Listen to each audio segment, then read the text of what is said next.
Hello again. It is Monday 1 p.m. and it is your time with me in my kitchen. So welcome to my kitchen again. For the past few weeks we have been making some recipes together and you guys have kind of seen parts of my kitchen. So for today I was wondering if you guys would be interested in kind of checking out some of my gadgets and tools that I like to use in my kitchen and that are kind of fun to work with. So we're going to kind of look at some of my small tools and appliances, and we're just going to go to some of the bigger appliances that I have in my kitchen. And if you have a favorite kitchen gadget, please share it with me in the comments section, or if you are interested in any of these things that we're going to see today, let me know and I will let you know how you guys can find these. So first we're going to start with some of my small tools in the kitchen, and some of the favorite ones that I have is a can opener. This is the same one that we have at school at MP in the kitchen, and the best part about it is that it doesn't leave any sharp edges when you open a can, so you never have to worry about getting any cuts from opening a can. It is a little challenging to use at first. We just need to make sure that the edge of the can gets snapped right here in between the two wheels, and then we just go clockwise. And the funny part is that to release it, you know, the can actually you know, is held pretty tight in between the two wheels, so to release it we just have to go the opposite direction and the lid comes right off. So it is a little hard to start with, figuring out how it works, but once we're on it, it is pretty safe and pretty easy to use. So I highly recommend it. I've had this one for probably over a couple of years, and same thing as the one in the kitchen at MP. We've had it since we opened MP a couple of years ago, and as you guys could see, there's no rust, so it is pretty well made. So let me know if you are ever interested in getting something like this at home. Another one of my little tools that I use pretty often is my Titan veggie peeler. It is pretty sharp and it never has to be resharpened again. I've had this one for maybe 5 years plus. I bought it at just a regular grocery store. It does a great job peeling, and it also has another one of these that looks like that we can make ribbons and shavings with carrots, zucchini, sweet potatoes, asparagus, you know, different kinds of vegetables if we're wanting to maybe use these in a salad and eat them raw. So this one is pretty good. It's called Titan.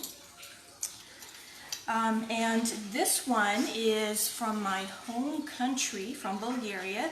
This is a wooden pestle, and it does a great job when we're having to crush some garlic and some herbs. I use this pretty often. In Bulgarian cuisine, there's lots of different dips and spreads made with roasted vegetables. So this one is really good to kind of make the whole dip or the whole spread. So for instance, I've used it to crush some walnuts, I've used it to crush some roasted tomatoes, roasted peppers, roasted eggplant, onions, potatoes. It goes great with anything that needs to be made into either a chunky or a smooth paste. So for instance, I make guacamole with it too, so it has multiple different applications. I don't have a garlic press, so I'm using this as my garlic press. And you would need a bowl to crush whatever you're using for the recipe. So I usually have a metal mixing bowl or a plastic mixing bowl, not a glass one because we don't want to break it. But this is a pestle. It's traveled all the way from Bulgaria over here. Louisa asked where you got your can opener. The can opener, Lisa, hi Lisa, the can opener I bought from Amazon, and it is a Swiss appliance, small tool by Kuhn Rikon or Rikon. This is the brand. They have also other little kitchen tools, and another one I can show you too is my grater. So let me show you the grater too, that way you guys can see it.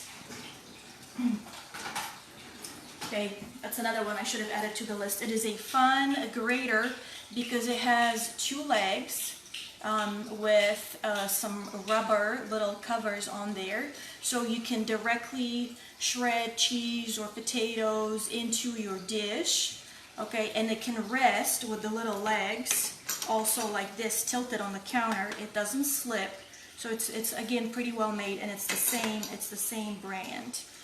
They're made in Switzerland and they're very good quality. So I can send you the link in a little bit. But this one is from Amazon, as well as most of the ones that I have. So another one of my little kitchen tools that I use a lot, especially if I'm baking, is my kitchen timer. It's a timer. So it is pretty easy to use. It has just 3 buttons for minutes, seconds, and this is to stop or start. So especially if I'm baking bread or any kind of pastry, dessert, something in these lines, it is very important that we keep up with the time that's needed, and it's designated in the recipe. So baking is a little bit more exact than anything else that we cook, so I heavily rely on this little timer. Another one of my favorite little kitchen gadgets that I have is my pepper grinder. This one is called Cole & Mason. It has a lot of good reviews on Amazon and also on another one of my favorite websites called Cooks Illustrated. So this one is again very easy to use. Basically, to fill up the portion over here for the pepper, you just have to pull the lid off, and then you just add your black pepper in there, and then you just push it back in. And then to use it as a pepper mill to grind some pepper, all you need to do is just twist, this part again. And to adjust, you guys can see over here the dots. You can adjust how fine or coarse you would like your grinded black pepper to look like. So I kind of am on the second setting, which is more on the finer side, but you guys can go medium and kind of coarse. I've purchased this one also off of Amazon. A lot of times when I'm interested in getting something from my kitchen, I go to this website that I just mentioned, cooksillustrated.com. You have to have a subscription for it, but they do reviews and tests on different appliances, tools, big equipment, also different ingredients. So I usually, look for the one that has the best reviews, and also a lot of times the best value, because not everything that is the most expensive one translate into being the best. But I'm very happy with this pepper grinder. I've had it for a few years now as well. No problem at all. Again, pretty easy to use. And the last one of my little appliances, my little tools, is a Veggie Spiralizer. So a couple years ago, there was this big kind of new wave of changing how noodles, what kind of noodles we're using, how noodles look. And there was I want to say a local for Texas company in Austin. They came up with making noodles out of vegetables. And I think still you can find these noodles in the produce section at most grocery stores. But basically what they're doing is they're using a spiralizer, probably not a little one like this, but they're making noodles out of zucchini, yellow squash, butternut squash, beets, sweet potatoes, carrots, all kinds of vegetables that are hearty. So this one you can use to make noodles out of whatever vegetables you like. I would probably do zucchini, maybe cucumber as well if I want to make maybe a cold cucumber salad. Most of these little appliances nowadays come with a cookbook, or you can find lots of recipes online. This one came with a tiny little cookbook, and it has, I want to say it has a recipe for cucumber noodles with sesame seeds and sesame oil and some other things. But you could see on this setting you can make the noodles, and on this one right here you can make the kind of like different shadings. So if you want something wider, that would be the setting for it. And then once we make these noodles, they take just minutes to cook. So if you are exploring different ways for still getting your favorite noodle dish but in a healthier way, definitely look into getting a spiralizer like this. I want to say I bought this again from Amazon, or you probably can find this one at a lot of the grocery stores now. I want to say it was no more than $15. That's where you kind of attach your vegetable, and then you just have to twist and rotate, and the noodles just come from the bottom here. So this one is a good one too. Amber asked, do you like hand mixer or bowl mixer? Oh, good question, Amber. Hi, Amber. So I do only have a stand mixer. I don't have a hand mixer. We do have both at school. Actually, you know what? I think, you know, both are great. I do like the convenience of this one just because it's hands-free. You know, once I add all of my ingredients in there, I don't have to, you know, hold the hand mixer and just, you know, go around and around, and probably it's maybe a little bit less messier. I was gonna talk to you guys about this one. Good point, Amber. This is a KitchenAid. It's one of the most popular stand mixers out there. It's pretty heavy, so that's good. That way it could be very stable on your counter. This is kind of like maybe one of the older versions. You can lift the top like this. And then on one side, here on the right side for me, is the lock. So once I lock it, I can't lift the top anymore. It makes things more stable.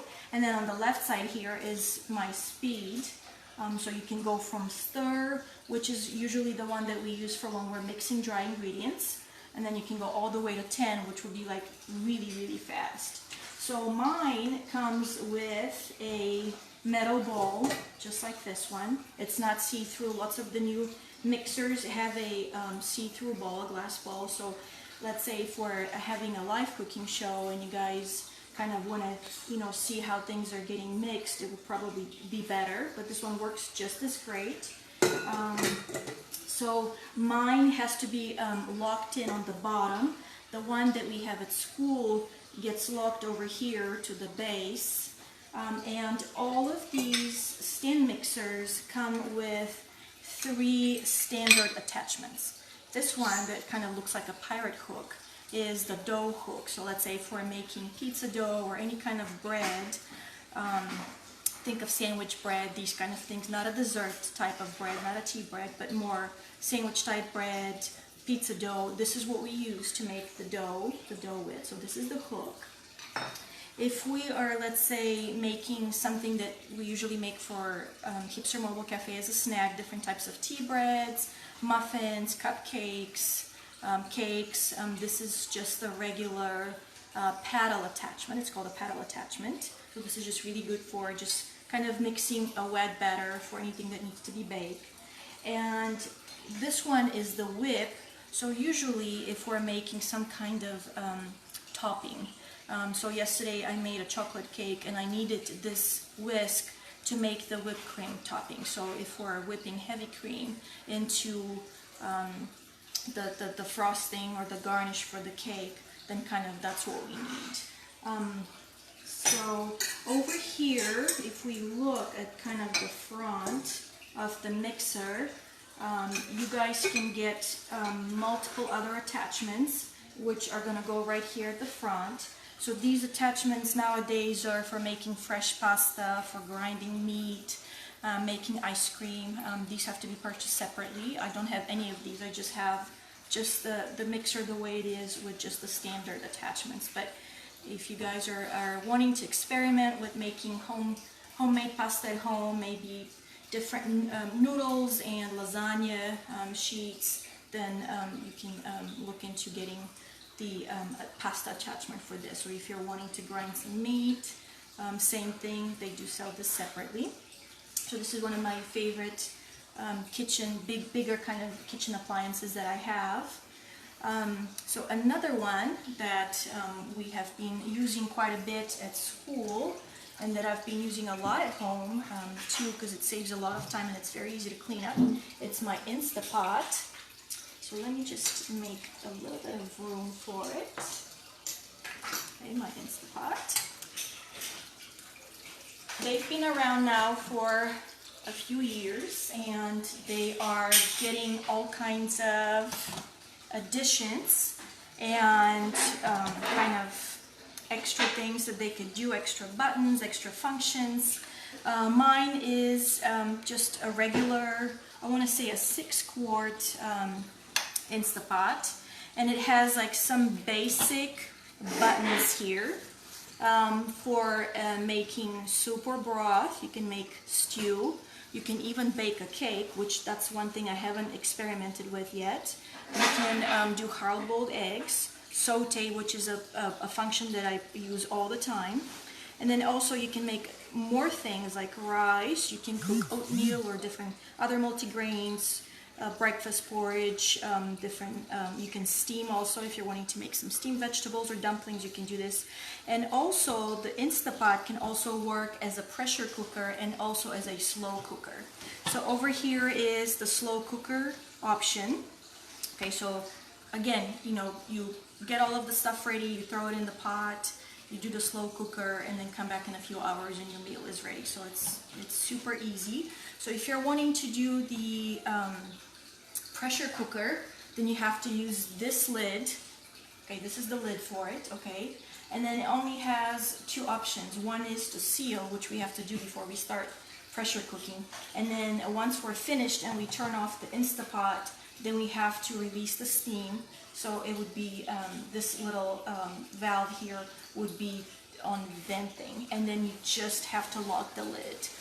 Again, all these Instapots are timed. They have a timer, so you have to just choose your setting, you know, that's appropriate for your recipe, and then it would turn off once the time is up.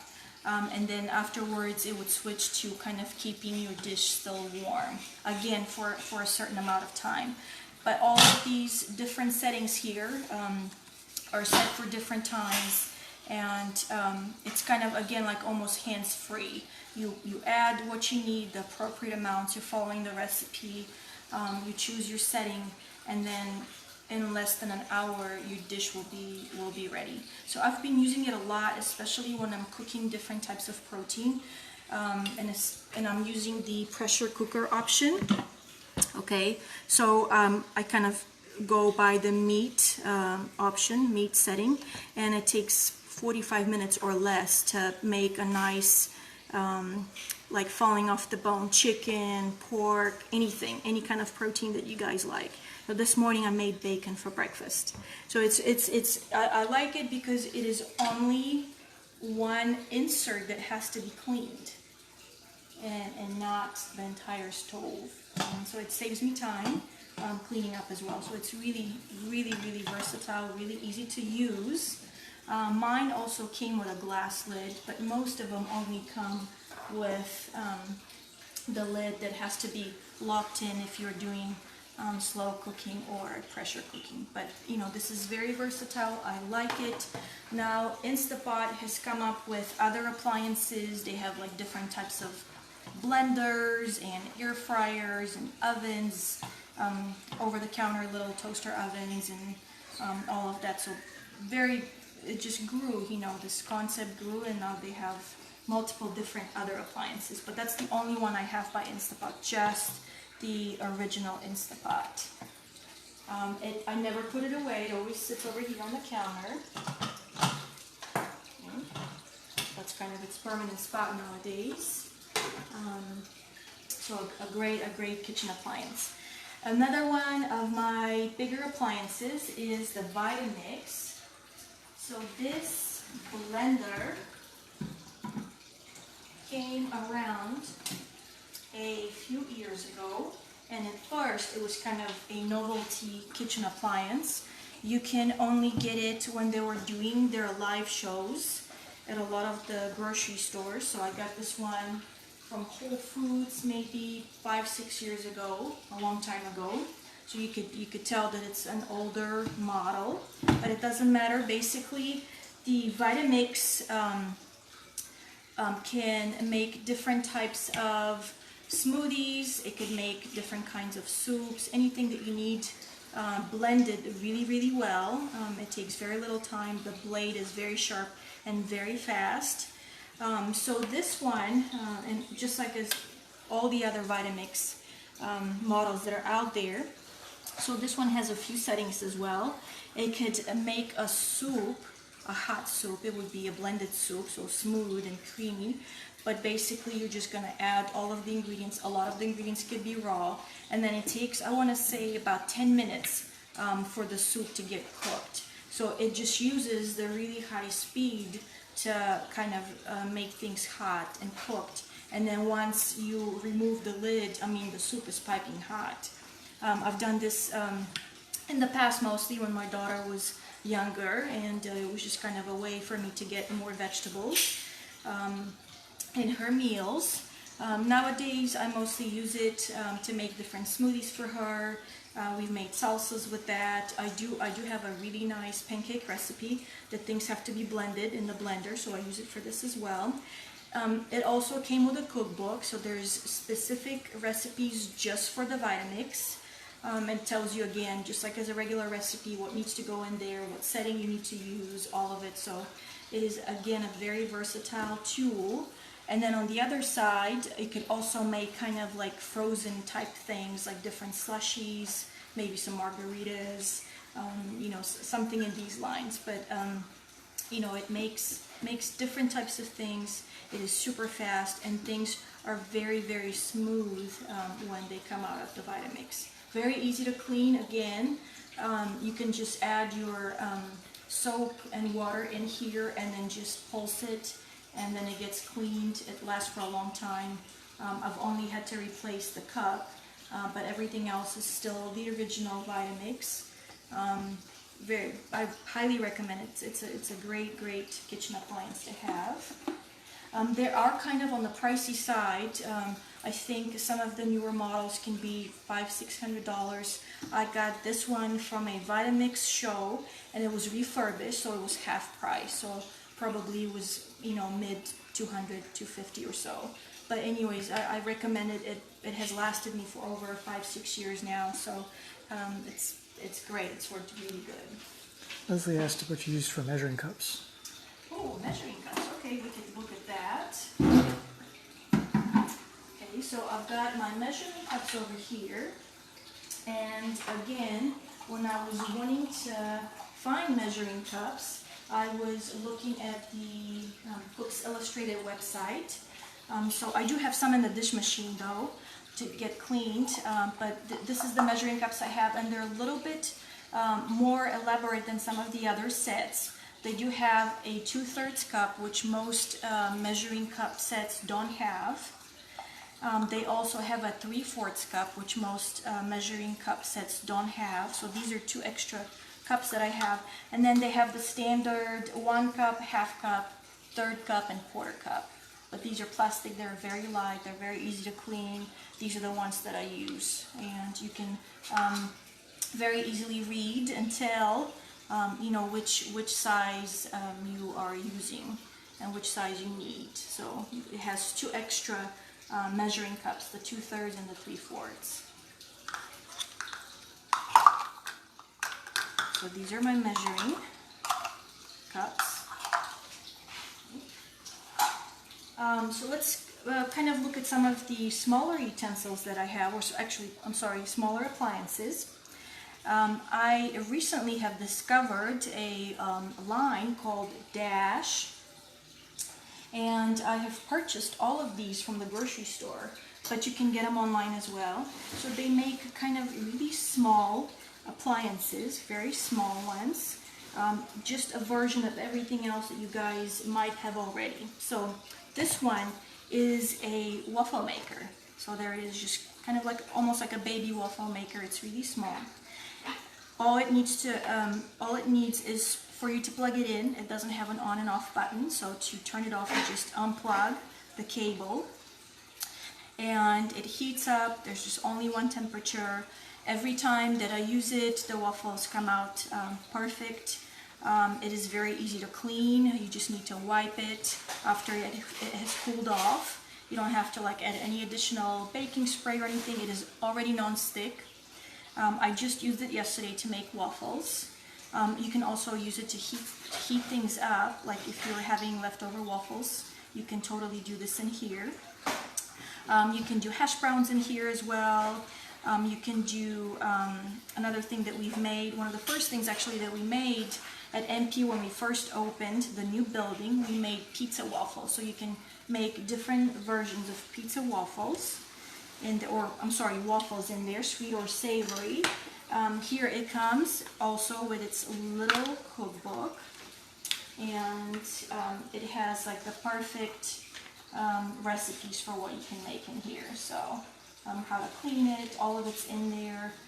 Classic waffles, which I've made many times. Chocolate waffles, they look great, and these are kind of like stuffed waffles, which gave me the idea to make pizza waffles. So they do.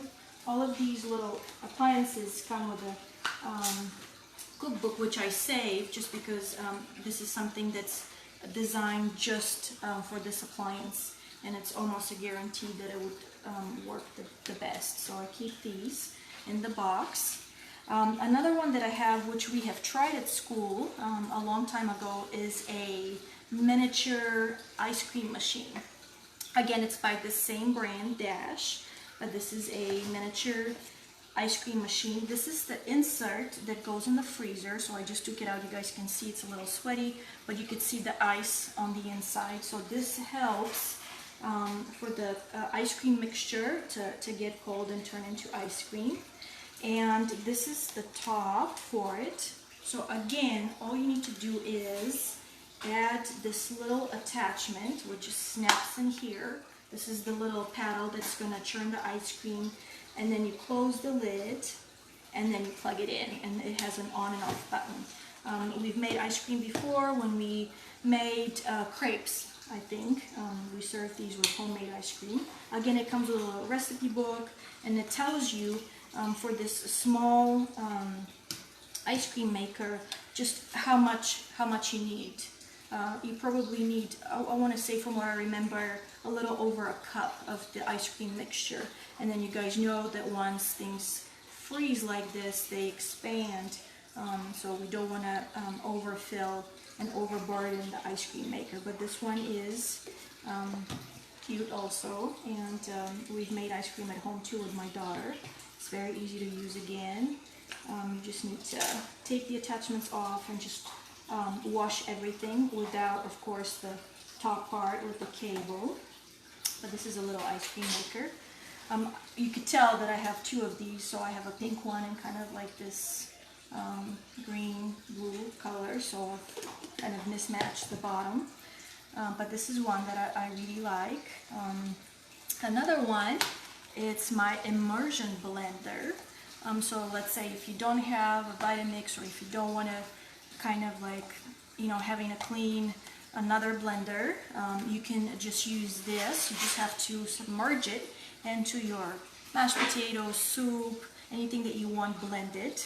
And it just has the button to turn on, and then this button here on the bottom just detaches the blade, which that's the only part that needs to get cleaned. Anyway, so this one doesn't make things as smooth, so if you're looking to make something chunky, maybe like a pesto or salsa, it also comes with that little cup, so it's easy, it's easy to use. It kind of allows you to, start with a little bit, or if you have like something that's a larger amount to get blended. So it works really well too. I've had it now for a few years. That's a good one. Again, you can find it online or at most grocery stores. Okay. This one here is a little egg cooker, and you guys can tell now it's the same brand Dash. So you can cook 6 eggs at a time, and you can cook them hard-boiled towards like it's fully cooked, or if you want them to be on the soft side with maybe like a runnier yolk, then you just have to add less water. So it comes with this little cute cup, which is your little measuring cup for how much water you need to add, and the water just gets added just to the bottom right there. This is where the eggs sit. And the other interesting part is each egg has to be poked with that little needle on the very top, okay? And then that's how it sits, with the little hole on top, with the water in the base, and then it just needs to be plugged in. And I want to say, if you're making a hard-boiled egg, it takes 18 minutes. It is, again, with a timer, its own timer.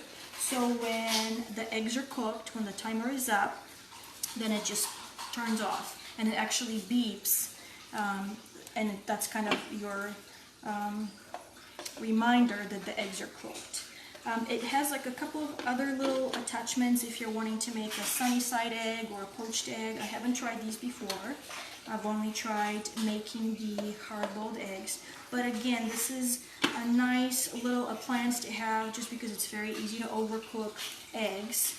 And plus you don't have to just do anything with it. You just set it up at first, you plug it in, and then it just does all the work for you. So you don't have to be around the kitchen stove kind of keeping an eye on the eggs. So same brand Dash as the waffle maker and the ice cream machine.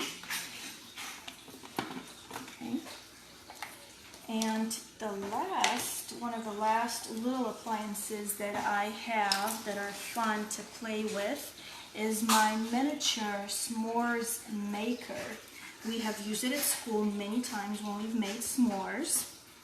It's electric, so it just needs to be plugged in, and it just has an on and off button. So basically what you do is you have your marshmallows, and you can only cook 2 at a time with these little fork looking things, and that's where the marshmallows go, and you just hold them right above over here, and that's where the hot air blows and kind of cooks the marshmallows.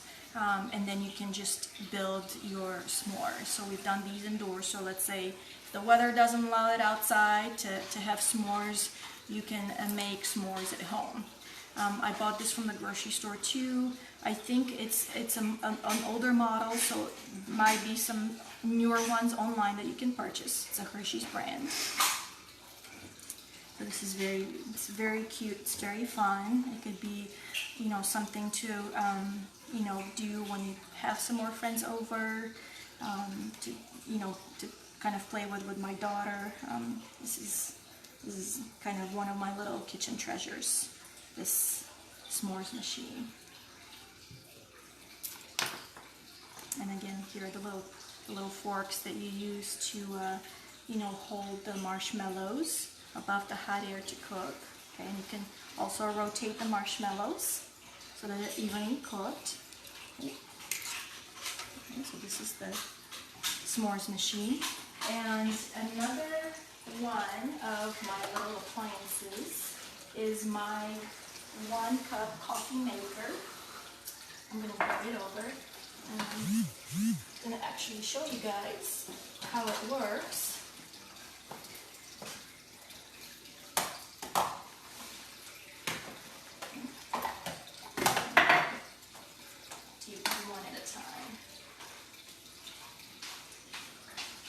So this is a little coffee maker. It works great, especially if I'm the only one that drinks coffee at home, so I don't have to make a big pot and not use it.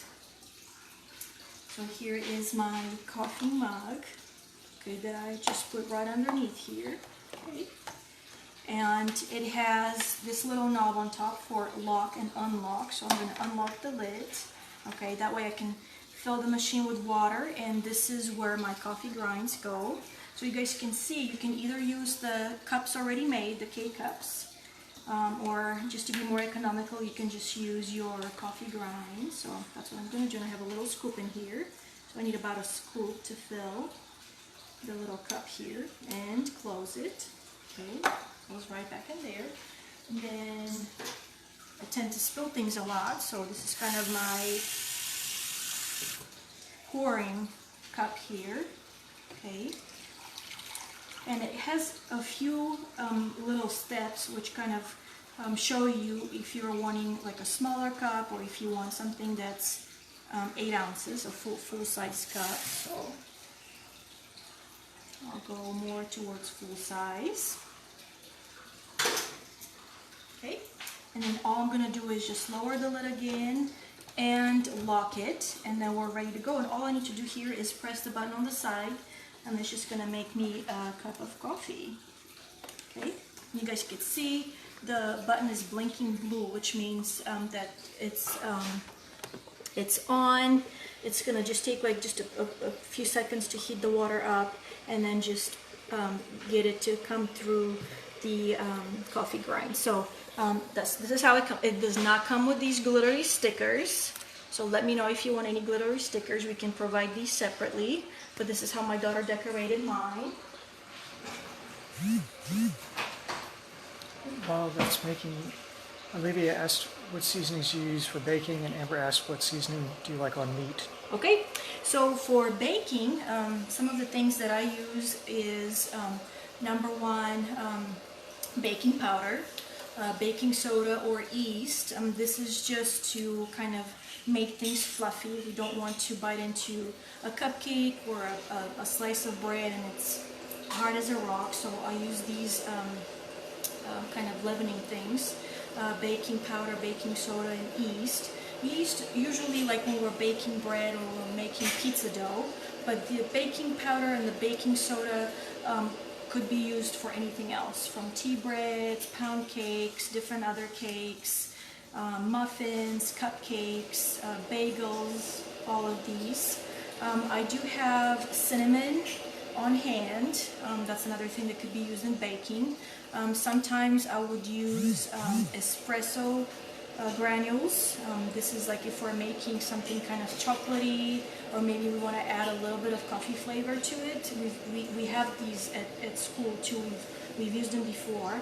I have nutmeg, I have pumpkin spice, I have allspice, I have coriander. That's a very, very fragrant spice that we have at school as well. Ginger, ground ginger is another one that is really good. Let's see, salt, definitely just a little bit. It just brings the flavor of everything else that we're putting in the baking mix. As far as seasonings for meat, usually I go with salt and pepper. A lot of these other seasonings that you see out there have lots of sodium, so I try to stay away from these. I can show you like a couple of things that I found recently that are no salt.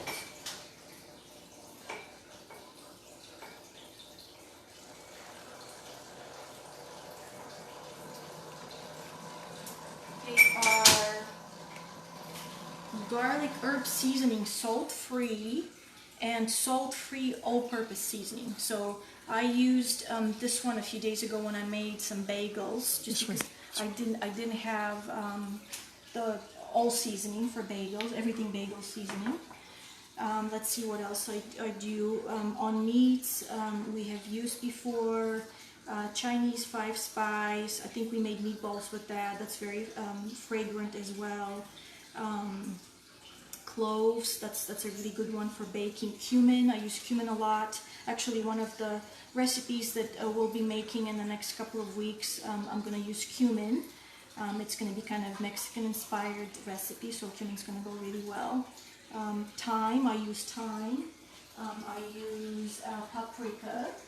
Okay, this is just ground, dried red peppers, and it's not spicy. I use dill. Okay, this is an herb that goes really well with yogurt, cucumbers, We made that Bulgarian yogurt salad with the pickles a few weeks ago, and I used this one. So these are about the different spices that I have in my pantry. Again, you know, if we're making different dishes, like curry would be a good one to have on hand. Let's see, garam masala, which we bought at school, and we were going to make a rice dish with it. We just haven't had a chance yet. But some of these spices are combinations of a few different spices in there. I think we made at school our own gingerbread spice mix. When we made, what did we make? We made these parfaits. No, I think it was a smoothie, or no, gingerbread butter. We made that some time ago. So just basic, you know, basic spices that I have, and you know, it allows us to kind of experiment with everything else. But as far as, you know, spices, I do have these available in my pantry, and I kind of try to keep up with having these at all times. But I do like to, there it is, I do like to buy the peppercorns and make our fresh grind black pepper. All the other ones I buy dry, already made, but this one I do prefer to buy the peppercorns and grind the pepper when we need it for each dish. So this is as far as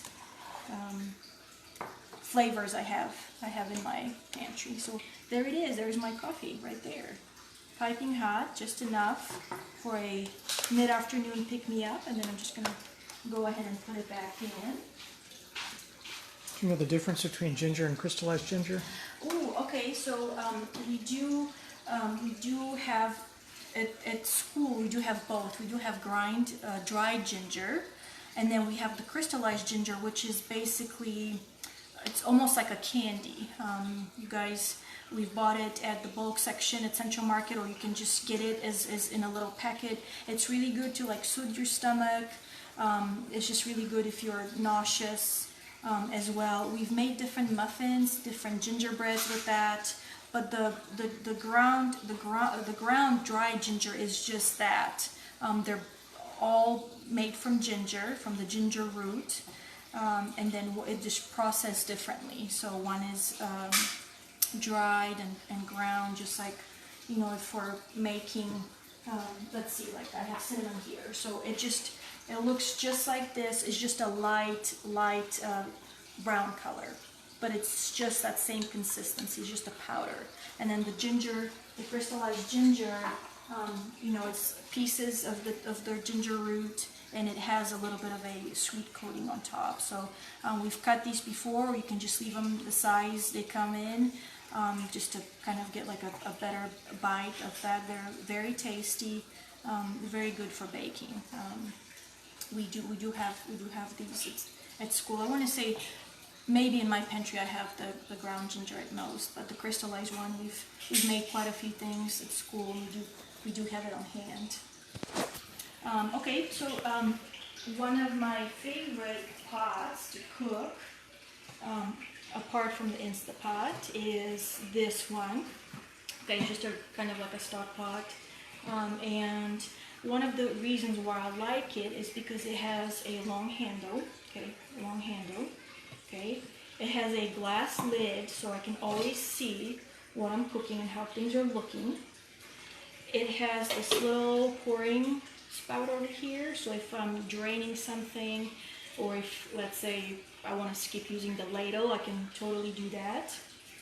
And then the other thing that I like about it is because on the side of the lid, I have little holes. So works great for when I'm making mashed potatoes or cooking pasta. I can just drain the water without having to take the lid off or use a strainer.